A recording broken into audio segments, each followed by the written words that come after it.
Now, that French Revolution will turn into a war between England and France and the other countries on the continent too, where France will stand for the principle of liberty and democracy. And the monarchies of Europe, including England, will seek to fight against the French.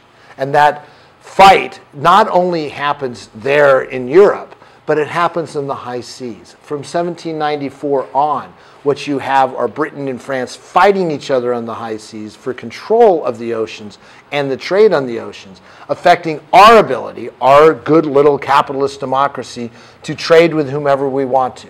And that becomes the British policy of impressment, where they come upon a United States ship and say, half of your sailors are in fact English citizens, and they need to be taken.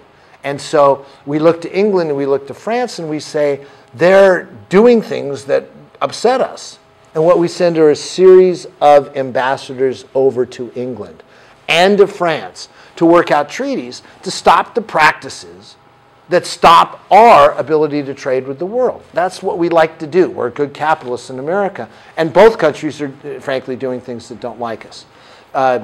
Jay's treaty, for example, was done by the Washington administration. We send John Jay over, and he comes back with a treaty that essentially does nothing.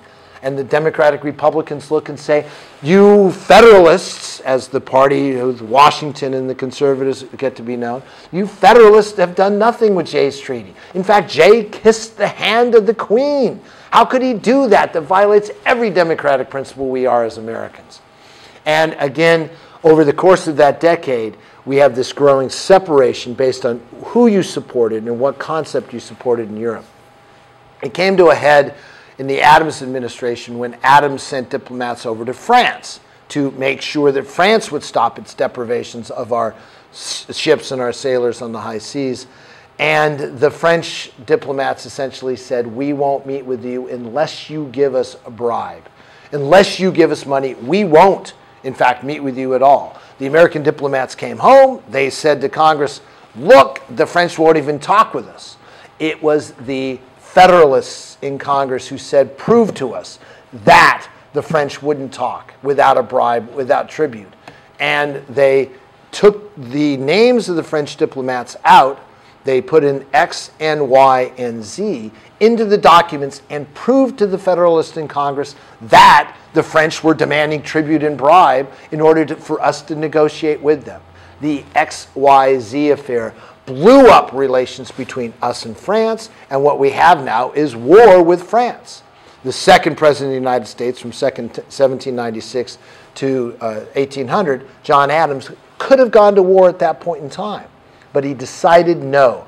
My self-interest of getting reelected is not worth the national interest of us going to war with France, which we would not have won. So what actually took place down in the Caribbean in those years was a quasi, as one says, war with France at that time, where we are not officially fighting. Adams will not get reelected, but we are at war with France. Now, we don't resolve the issue of France and England at war and its impact on us. But what we do see is very definitely political parties going after each other based on that difference of opinion about those two countries. And we see it, frankly, with the Alien and Sedition Acts, another domestic political effort by the Federalists to stop immigrants from coming over and becoming citizens, and then throwing in jail, under the Sedition Act, anybody speaking out against the government. That Alien and Sedition Act was enormously controversial. And immediately, the Democratic Republicans, James Madison and Thomas Jefferson, go to state legislatures and say, we will issue a resolution that nullifies that federal act because of its unconstitutionality. We will nullify that act within our state of Virginia and Kentucky. And the Virginia and Kentucky resolutions, as put forward by the Democratic Republicans, is an extraordinarily important step in constitutional law of what can nullify a federal law, but it's also the first step in that issue that we see of what is actually the basis of our country, states' rights or federal government power.